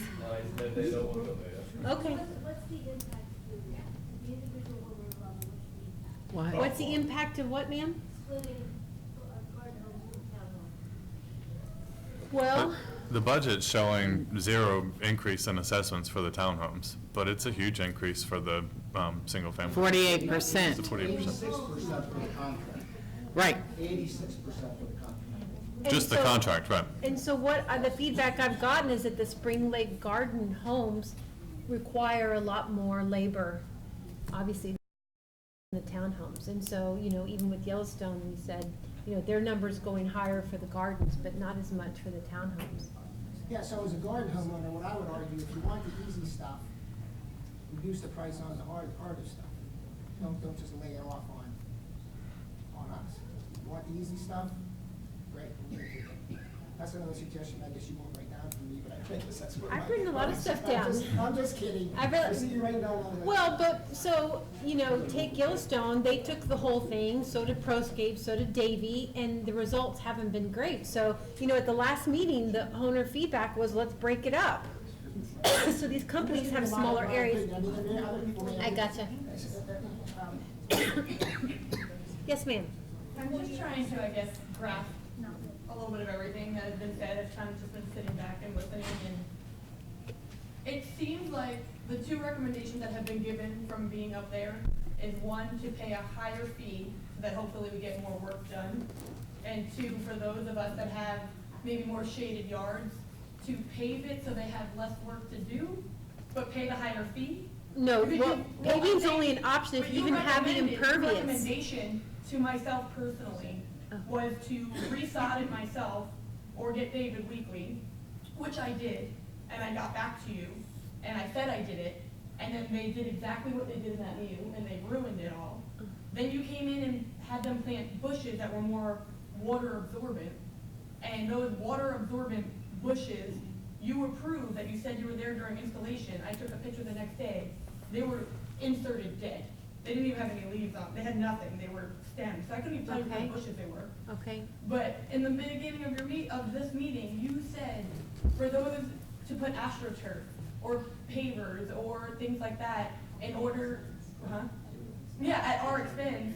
But you said those are recommendations for us that have the shade instead of. It's options, not I understand recommendations. Options, fine, options. Sure. We'll use the word options. Okay. But you're giving those options along with a higher increase for those that the grass is not growing or whatever you're saying. I could put different sod. I went to a different landscaping company and they said I could put different sod and it would grow, but they wouldn't approve it here. So my only option is to now use these pavers or things like that and pay a higher fee for the lack of grass that I have now to hope that they do everyone else's grass. So you I'm applied. very confused at how we're supposed to jump on board with something that you're saying like that, when in the beginning an option was to use AstroTurf or pavers, when now I'm paying a higher fee for everyone else, or everyone else is paving so that they can do that little patch of grass for me for $131. And if we all pave, then maybe they could get it done because there's no more grass left. I gotcha. So just to clarify, did you submit an ARC application to change the sod in your courtyard and you got denied? I came in and I was told I only was permitted the one type of sod, that it wasn't worth putting in an application, because my only other option was AstroTurf. Okay, so Zoysia is the type of sod is the grass same that's thing, public, but whatever. I would be surprised if they denied you for a different kind of sod in your backyard. Now, so there are homes where no matter what type of grass you put, it's not growing because there's so much shade and wetness back there. So I always tell owners, if you're in that situation, AstroTurf or artificial grass is not generally approved in Celebration, only in courtyards. But we got Service Area applied for an umbrella approval for the Spring Lake to do that because of the conditions. So no, of course you don't have to do that to get better service or to avoid having them mow your lawn. And you don't do a patio. In fact, Mike could touch on this impervious and impervious. So there's St. John water tables that say you can only concrete so much out there. And, it's, what is it, 75% of your lot. So you may not even have the ability to pave in your backyard. But I know a homeowner talked to me yesterday how he was gonna extend his patio. Those were just things that people have been doing in their backyards with gravel or I AstroTurf. understand that there are recommendations in that sense, but those are the recommendations, and you're still asking for a higher fee, although there's no grass or weeding to do because there's nothing left. So your recommendation for certain areas is to make less work for and that's I how got it's what you're coming saying. across. You're saying, so, you're saying if everybody put artificial turf in their grass, why would they have to pay so much more, right? Because there's nothing to mow back there. But I understand, well, when you have a For it contract. to be usable for myself, Sure. I need to do something else, because they ruined all of the new sod that I put, that when they came to mulch that one time, long time ago, maybe last year, I don't even know at this point, they mulched half of my yard, because that's how dead the grass was, they thought it wasn't there. I remember you, and I Yes. remember your fight with David Weekley about your sod. And I got it replaced Yeah. for somebody else to ruin it, Yeah. so. Well, if Yellowstone ruined your sod after David Weekley replaced it, there's absolutely no reason why that Yellowstone should not be replacing And I her sent sod that for in, her. And I never heard back. So, I, and I understand. you'd have to tell me, I don't You're recall at busy, this but if you're point. spending 70% of your time, I should have heard back within the year. You should And I definitely, didn't, so I okay. did something else. So I if got you, took care of it myself, was my response email after you responded about 6 months later. So I said, if, don't worry, I took care of it. okay, so here's the thing, I'm going to miss some emails, I promise you, I get a lot, and, that's why I got an assistant to try to get some of these phone calls and emails. If you don't hear from me, call the town hall, ask for my supervisor, you know what I mean? If you don't hear from me. Back office, I'm just tired of it, and now we're gonna pay an increase for your assistant, and hope that that assistant helps you out, and again, you're asking us to go Okay. on your hopes and Well, prayers. so, and to answer your first question about if you had your own landscape service for your home, right? If y'all break away from the service area, then what you spend is what you spend on your landscape maintenance. When you have a contract that is for 152 homes, that contract is divided up among the owners. So it doesn't get divided by, oh, well, Sarah doesn't have, grass, but this one has Which is 20 why more I'm plants than this willing to person, and opt how do we, of course. Which is 100% fine. Of course, but they don't price it like that. Well, let's look at this home and they're only 80, but this person's 60, and then we'll put them all together. It's a one contract for all the homes, and then it gets divided by the number of homes. And that's how, each assessment gets determined. If it was, it would be great if it was more specialized, right? Where we took each one and said, well, they have 10 plants, so we'll only charge them this much, and they have 20, and they have a lot of grass. So, we'll do those numbers. But in the bidding process and the contracts, it doesn't work that way. Get a general consensus on townhomes. Consensus, what, excuse me? You mentioned early on about the development company. Who was the development company again for our? The Celebration Company? Okay, and were they the ones responsible for the drainage plan? David Weekley submitted all their plans, so it goes through TCC for approval, and it also goes through Osceola County for approval. There's two different sets of approval. So obviously, there was an error made there in some calculations, because we have, and the guy from David Weekley, walking around the neighborhood before we finished, kept saying, there's a serious drainage problem in this neighborhood. Can't someone address that, be accountable, and have that fixed, instead of having people, losing electricity? There's limited options at this point. It's, you could do a class action lawsuit as the homeowners coming together and saying that there's a high water table. It's, Or Celebration? I don't know. I couldn't tell you exactly who, but, it is, and so I guess it's relative on whether it's right or wrong, because it's what they approved. And it's causing challenges, absolutely. We see the water tables there that, when Comcast was coming through and putting in cable, they could see that the water was really high. It's absolutely a problem there. It's absolutely an issue. Yes, sir. I thought I heard you say that if we split, townhomes have no increase in landscaping fee.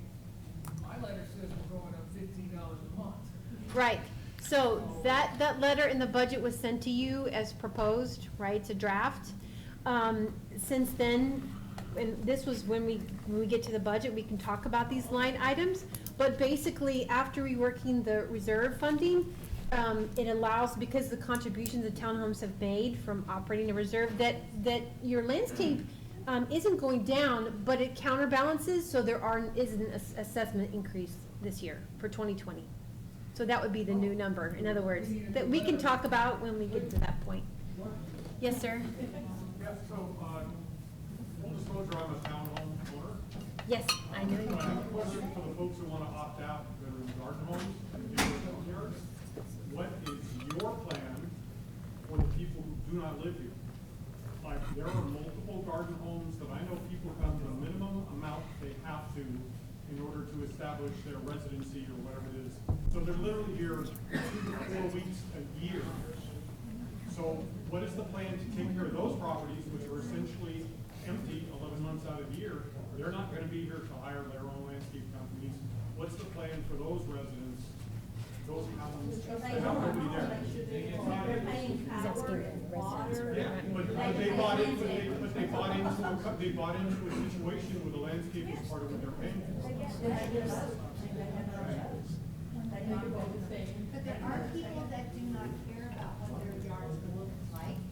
We came from somewhere else where we had homeowners association that said, well, no, that is not true. But we cared about our yard, we care about our yard, our townhouse. I'm out there picking weeds every day. Right. I do my own, right? I mean, I care, because when you drive up in front of my house, and you walk up to my door, that is an impression of us.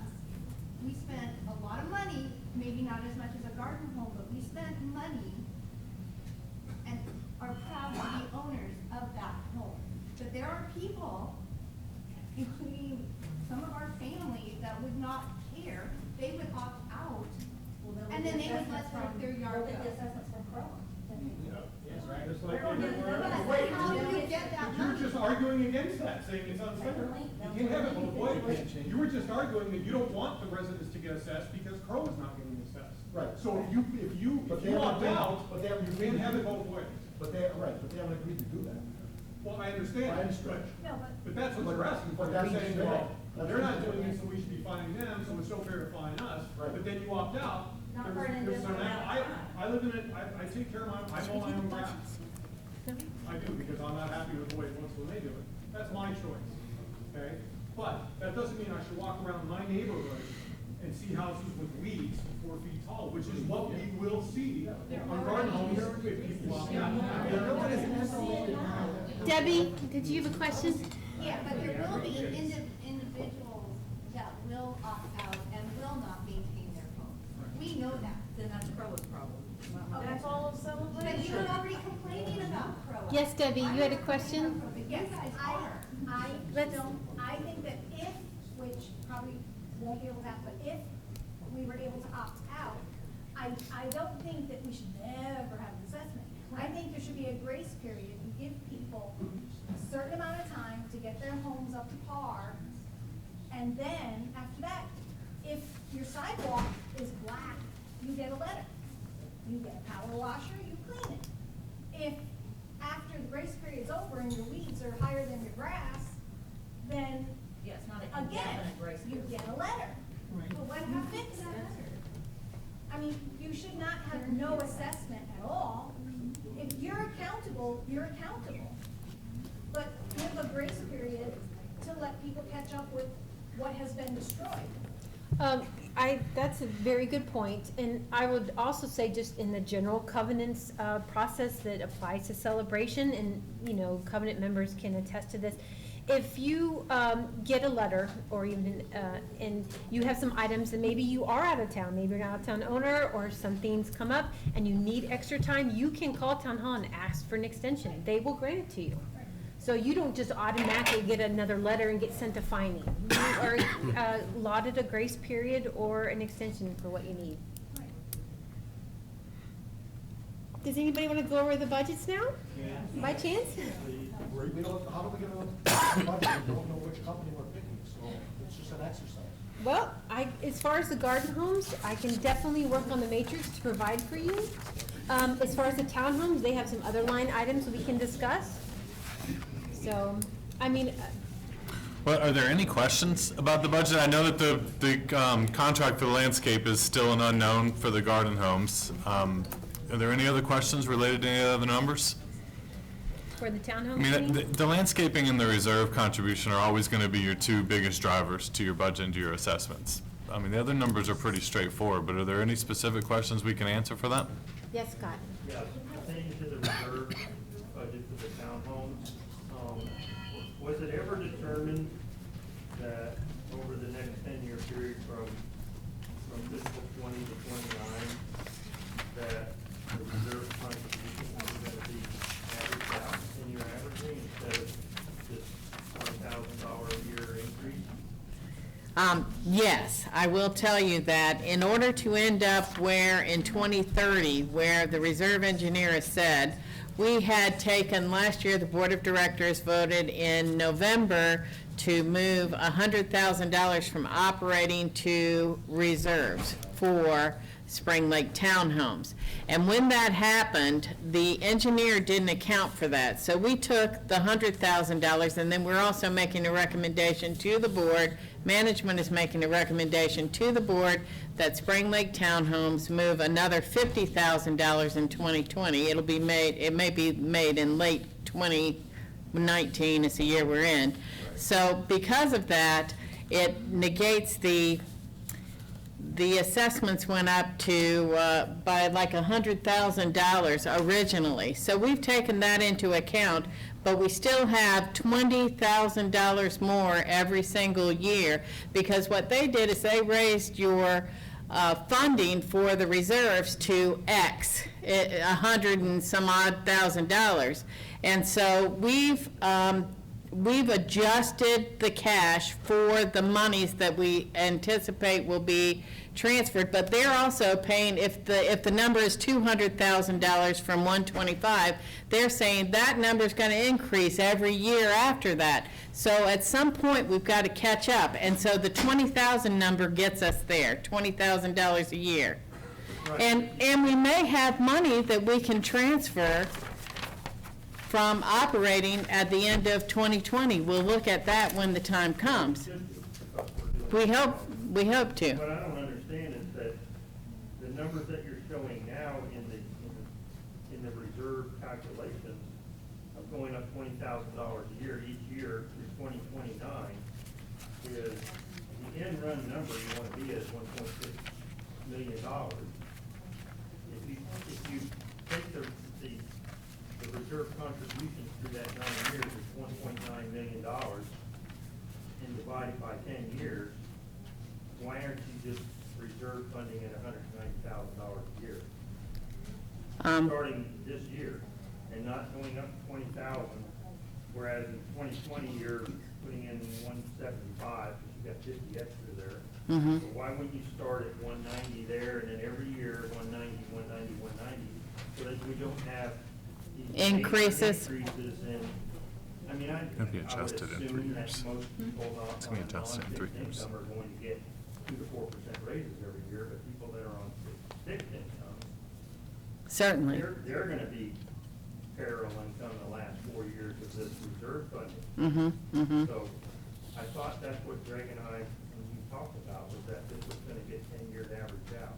Well, we can absolutely do that. Because at 193, 193,000 in funding in 2020, it's only making our payment $55 more a month In 20, in 20, for every month thereafter.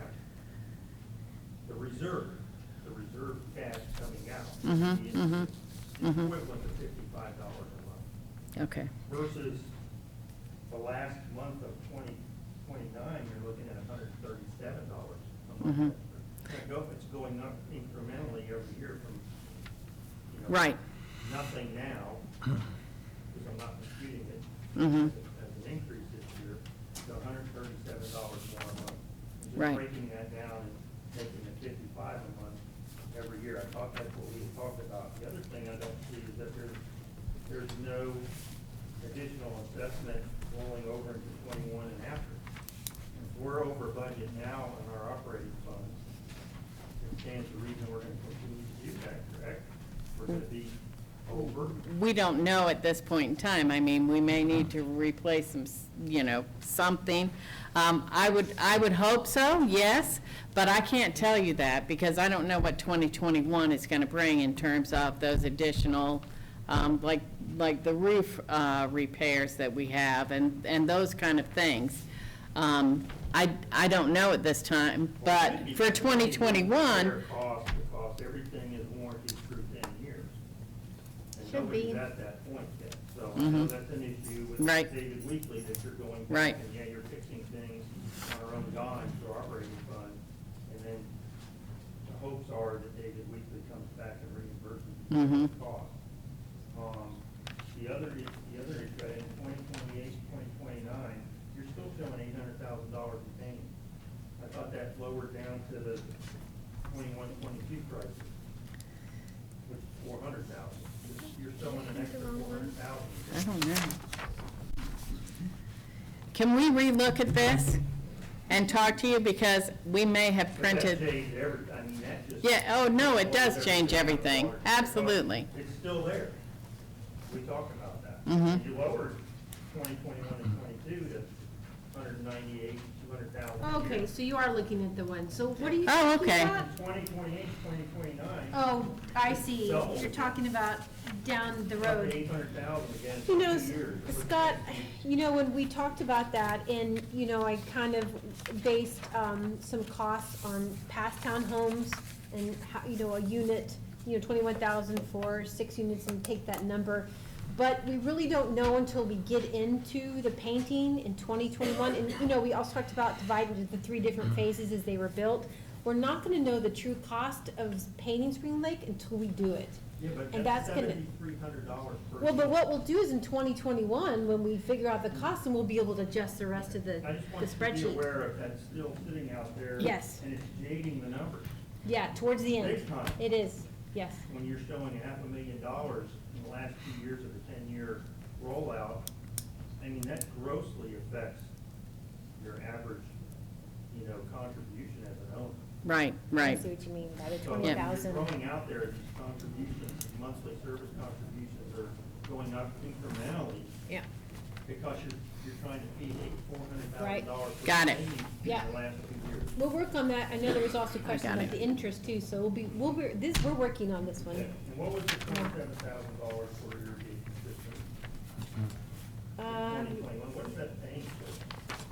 Okay, That's plants. in it says irrigation system controllers. Yeah, Todd was saying that too, is that for such a young community, for the reserve engineer to already have irrigation controllers in the reserve study is unusual. And he's got it in 2026 too for another 30. So what they do is they phase the replacement over time based on new technology, some that failure, updating. So but here's the thing, if we don't need them, we won't spend the money. If we have the irrigation and there's no, controllers that are broken, that they seem to be working, that they're up to speed on technology, we're not gonna spend the money to do it. Well, that's my point, is that we're showing $30,000 in the budget, we're having to pay a monthly fee to counteract that. and Right. It goes away, and then the money goes in, with hope that the money goes into the reserve fund as an allocation, and each year, we should be seeing discounts in our monthly service fees because we're seeing all these savings because whoever forecasted all this stuff is over forecasting grossly. It goes back to what Greg and I was saying, is that if it's over forecasting and then you're seeing savings in the last 10 years of a 10-year average, the people that are moving out in 5 years, Right. which is gonna be me, because I'm retiring and getting out of here, that I've been paying the high cost of monthly service fee, and then when I move 6 years from now, the next staff moves into my place, he's gonna have lower fees because he didn't have his outlay. So I'm basically paying for his roof replacement, not all of it, but I'm paying exorbitant fees up front because we're not keeping an eye on this place. Well, the engineer, reserve study gets done every 3 years, and that's, part of that is for that very reason, that new things come up. You find out that you had, some of my service areas, the soffits have fallen off, they're not staying up to time and weather, so we had to incorporate that into there. We took the landscaping fund that were in these big chunks every few years, and we spread them out every year, so everybody had some landscape for their service area every year that we could dedicate. So I think that's a very good valid point, and then, when we get to that point, maybe that's what we do, is we analyze the reserve study every year to see where we are until we get to that major, reserve study, and then it gets adjusted. Susanna, And the then that's- engineer is always going to go with that estimate that it's going to fall out in 3 years, 6 years, whatever their number is based on their formulas that they use. Because the alternative to that is they don't put it in here, and then something does happen, and now you're special assessed to pay for that. So they're always going to do that. Now, you have the option. Again, if one homeowner says remove it, and 5 say don't remove it, I think if you have a service area committee, which we've heard proponents for that tonight, that is feedback that service area committee can give and say, we think this should be removed, and then it's a vote of the service area committee to have that happen. Right, but discrepancies in the report itself shouldn't require a recommendation from us. It should be just, it needs to be fixed before it goes to vote. All I'm talking about is the time frame that they use for when they're estimating that a certain item needs to be replaced. Right, but I'm not talking about that. I'm just talking about the sheer, the But we- numbers are wrong right now. Okay. And they be fixed before the board votes. The answer is yes. We'll look Yes. at Yeah. numbers against the engineering study to see if there's an error. Right. Yes. That is the answer. All right, so the board does care about your opinion. The board has listened. How do you folks want to attack it? And I'm looking for the 5-minute or 10-minute version versus the 5-hour version. You've got lots of opinions in some information should be gathered, but your feedback would be valuable. So how do you want to accomplish as a group of homeowners? At the bare minimum, how about if the garden homeowners have a committee formed so that we can be more unified in what we're expecting? Unfortunately, it's been written into the contract that there's no way we are ever gonna get 75%, because not everybody lives here, not everybody cares either way. There's people, my next door neighbor doesn't even live in this country, and he rents out the house. I'm not worried about any weeding or anything there, like a lot of people are, because I trust that if something's not done, you will send them a letter. And then from wherever they are, I know they've power washed when they've had to power wash. But I think, I mean, bare minimum, if we cannot get out because that's 75%, maybe if we have a committee, we can figure out a way that we can change something so that we can maybe Okay. be more responsible for our own. That's easy to do. We set up, we put a resolution on the board meeting as an agenda item. Then we set up a voting day. Service areas have specific rules about it, let's not say anything's easy. But, I'm just trying Yes. to not take this down a path.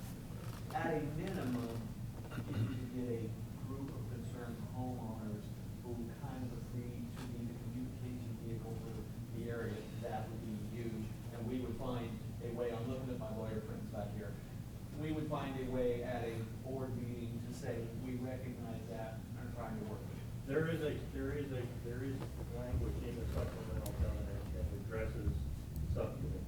Okay. So it's in there, I don't have it on. I have copies of it, but I remember seeing it in the covenant. It's 51% of the homeowners to Yeah, approve it's a lower the formation of a percentage to service get area committee. Committee formed within, say, the garden home has a committee and townhomes doesn't really care. And the townhomes or the garden homes would have to gain that percentage that's in the covenant. It's not 75%. It's 51. It's 51. So that may be a more attainable number for you to at least have a standing committee, an oversight committee, basically what it would be, to, gather information from the community and then bring it to them, instead of them getting it from all different sources and, complaints here and non-complaints there. It's the subcommittee, the oversight committee has its finger on the pulse of the community better than anybody else, and can come into board meetings and represent the community better. We would phenomenally love something like that, I'm pretty certain of that. And then you folks have still got to make a decision, and I'm talking about the garden homes here. But the 48% is not acceptable, and it's not acceptable. But it's not in stone, right? I mean, No. it's your recommendation. There's no contract has been signed. No, Okay. they said this was their recommendation for you to think about. If the board is the one that makes the decision, I don't lie to you at all, that the board is looking at feedback. I mean, if everybody said, hey, we've analyzed the data, like that exquisite, let's go with the cheapest one, because we know that if your honest answer is we think we're gonna be frustrated with whatever the hell you do, then take the cheap one and do a lot of fixing yourself. I mean, that is a viable option. I told you earlier, I think Newly probably priced it very well at $296,000, and probably not the one I would choose first either. You know Yellowstone, they've repriced it, you know what you're gonna get from Yellowstone, you either like it or you don't, I'm not making an argument. So it's almost, and then you have Make Escape, which is about a tie there, so you got something to think about. Is it even time? Can you even get new bids at this point in time? I mean, when does the board vote on the budget? Well, we're having a budget meeting on November the 4th. However, we can delay the Spring Lake budget until the board meeting in November. Or December. Budget vote. We could delay to December too if we needed to. So, For here's a your service. question for Spring Lake National Homes. If you want to try to extend Yellowstone for another 6 months to buy yourself time, I mean, there could be, we can, well, no, I'm talking out loud here. You can you can't say we don't want this, and we don't want this, and we don't want this, and we don't want this. Don't let At one some- voice reply. That's all. So I'm saying, you know, if you said we want more time, I'm sure, because we've got leverage with Yellowstone, that there could be a conversation with Yellowstone to keep it going for another 3 months. Maybe the same I price. think that if you keep everything together, you could force Yellowstone to do another year at the same price that they're under right now. Are you forced to make a vote? Yeah, let's do that. We are going to make a vote on CROA as a whole. We ultimately have to pass a budget on every service area. We can pass budgets on 11 or 12 service areas and buy you some time. But at the end of the day, you've got to have a budget. It's required in the charter. But is it required to have a landscape plan? Is it required to have a landscape? Yeah. We're required to maintain those We're not going to facilities, even yes. vote on a landscape company. Well, Then what happens? because at the end of the day, you got to have a landscaper. You don't have a Well, but choice. if you don't vote, then it doesn't require 75%. You start taking care of If there's no budget approved, you keep the same budget that you had this year. Is that what it- Absolutely. So there is a bylaw. Yeah, you got to have a budget. That's a state statute. though. Yeah, it's a It's- governance yeah. that says you It's have not to even- have It's not a. even Crow, it's in our documents, but Right. it's also a state. But since we're walking down that path, if Yellowstone just quits and says we're not doing it anymore, you could end up in court with them if you're trying to force them to continue on, or you're gonna have another company come in and you gotta pay whatever they're gonna charge for it, whether that's lower or higher. But in the long run, you're in charge of that. We're required to maintain it, You're not absolutely. going to switch companies without a new contract. Yellowstone has an existing relationship which, and across town, so maybe we have some leverage for a period of time. Those are really, so your two choices are A, B, and C, or maybe we try to figure out something with Yellowstone, give you a little more time till you get an answer on your 109, or you form your subcommittee, or something like that. But this is where you need to be thinking, because we went out to 8 people. I don't know what else we would do. There's not a 9 and a 10. Can I ask you a question about the 51% vote? It's 51% for subcommittee, and it's of all the homeowners again, is that the same thing? For gardens and townhomes, right? They're separate, aren't they? Yes. Yeah. Have you ever had a vote? Have we ever voted on anything? Spring Lake? Yeah. No. Because I'm extremely worried about even 51% of people responding. I mean, I'm very worried about it. That's why I didn't think 75% was even worth discussing, because we're just wasting our time. So 51% worries, I just, you know, it's like, here, you have a lot of concerned people, but as a percentage of Spring Lake, it's nothing. Right. So, I mean, that's why I'm kind of, you know, I feel like we're sometimes living in this fantasy world. How am I gonna represent everybody in Spring Lake when they don't care? How am I gonna get, you know, people paid minimum wage gonna weed my yard? I can dream that. I can pay them $1 million, I can dream it all I want, but it's not gonna happen.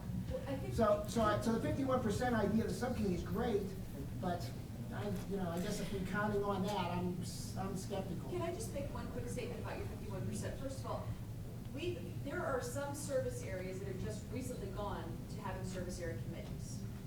It is usually issues that drive your vote. So that means right now you have a portion of your Spring Lake who is not happy with what's going on with landscape. Typically, that will help to increase your vote. Awareness, go knock on doors. We're sending it out. We really want to get your participation. So unfortunately, it does rely a lot upon the residents. I mean, I would love to say that they're going to. Oh, I agree. I agree. I've talked to my neighbors, and both the responses so far about. But all they have to do is submit a vote, and it's all done by proxy. They don't have to go in. It can include those that don't live in Spring Lake but own their home there. So it can all go out. Yeah, I'm happy if they vote. I'm just saying, if we're walking down a path expecting that kind of vote, I'd be careful. I'd have an alternative plan. I think that Here's what I'm saying. I think your plan for at least to try. Yeah, I agree. It doesn't hurt. And I think it's a much easier sell to have a service area committee for Spring Lake Gardens than it is to dissolve the service I area. am all for it. I'm just saying, we better have an alternative. Yes, Mike. So we're talking about the committee and how that would work and everything else. We're jumping over the situation. Right now, we have an RFP. It's one-dimensional, just based on price. We don't have enough information to make a decision. So we got to crawl, walk, run. First thing is, We need the information on the RFP, we need to make a decision with that. Right. We can work on the committee and all the other stuff, but we've got an incomplete RFP, it's not a good RFP, we just need to have information to work with. Then, we've got to decide on the vote that's now scheduled for November 12th. I don't know if you can get the information from those people, get it back. You're going to have to put something out to at least the Spring Lake Garden homes that tells them tomorrow morning that, we're getting more information for the RFP, we have a meeting, recap it somehow. Yep. You've got to get that out. I don't know how quickly you can do that, and is it practical still to have a November 12th? Probably should tell people there's more information, come and hold your votes. And you still want to target November 12th. Those are decisions you have to make, but we're backed into a corner here. You got to figure it out. I think we need more time. More time would be good, there's no doubt about that. Okay. And any more input from others in this room? Like these two gentlemen and that gentleman, anyone else? If you need more time, do you want to try to have a conversation with Yellowstone to see if they'll extend for another 3 months or something like that? How does that impact the budget? When does the budget have to be nailed down?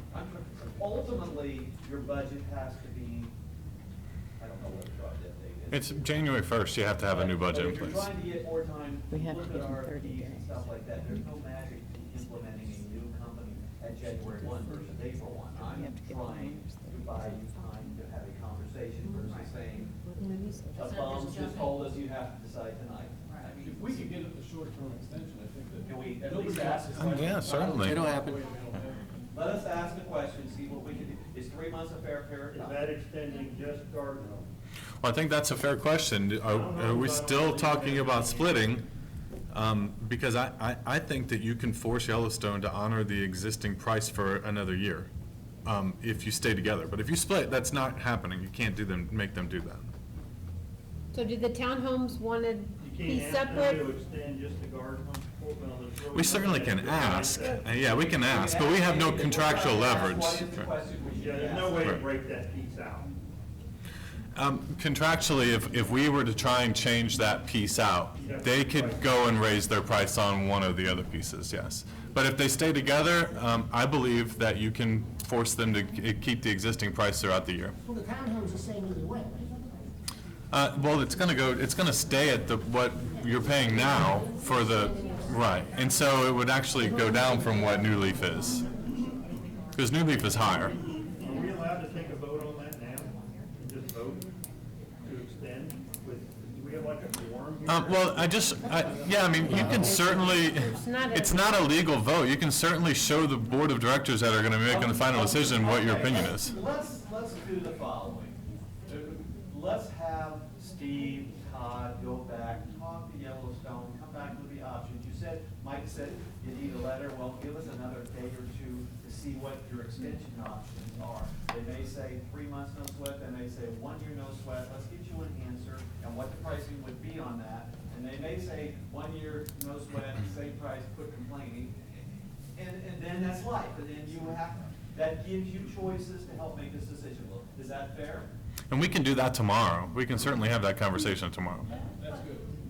All right, then once we get that out, it's gonna be incumbent upon you I wanna folks do it to with make you. decisions, talking amongst each other, however you have a network, quickly. But, But if we buy you a year, you got 15 months to think about it. but if the gardens have a committee, then they could all talk to the committee, and instead of having If 50 you people have, come. if you have a committee, whether you do one for everything or you break it in half, then the committee deals with management, deals with CROA board, if there's ever legal actions, you're inside of the legal actions. There's a lot of advantages for you to have a committee. When you look at There is long-term- 2 service areas though, so there'd be a committee have for 2 different committees. gardens and one Yes, for yes, that's what I'm townhomes. saying. Yeah. But don't you think that should be a priority, is to get the committee first, so that everybody can have a voice to the committee, and the committee is obligated to bring these. So when we talk committee, we're talking about a CROA sanction committee. Right. You can have a committee that's not CROA sanctioned to help you communicate better and go with God. and Without any see vote, that pass. you can just say, these are the 4 most, knowledgeable people in the garden homes, Yeah, they're going to, Yeah. what you're doing now. The only thing, Half a dozen people in this room, and you think of the right people, quarter of them. but the only thing I would caution on that is that the board of directors still is the ultimate vote, And so the challenge is if 4 of you say you want one thing and 4 people that said, well, we weren't ever part of that, want something different, that complicates things. That's why having a formal committee gives one voice direction from the service area to the board. Yeah, but So- long term. You can certainly do it. Could you put into the pamphlet a vote to see if you can get the 51% of the garden homes We in Spring do. Lake to vote to have their own committee to Yes, represent? that is We part of the do. process, yes. So can you do that? I'm just asking. Yes. Start it now. Yes, Will you please do yes, that? yes. That's what I'm asking. We'll get that We going. need to figure out your Yellowstone options quickly. Right. Yes. Anything I'm hearing Yellowstone is not a bad idea, and it may be the exact same service standard you have today, and you buy yourself time. But we can get the answer, Right. and we'll get back to you. Right. Meeting adjourned? Yes.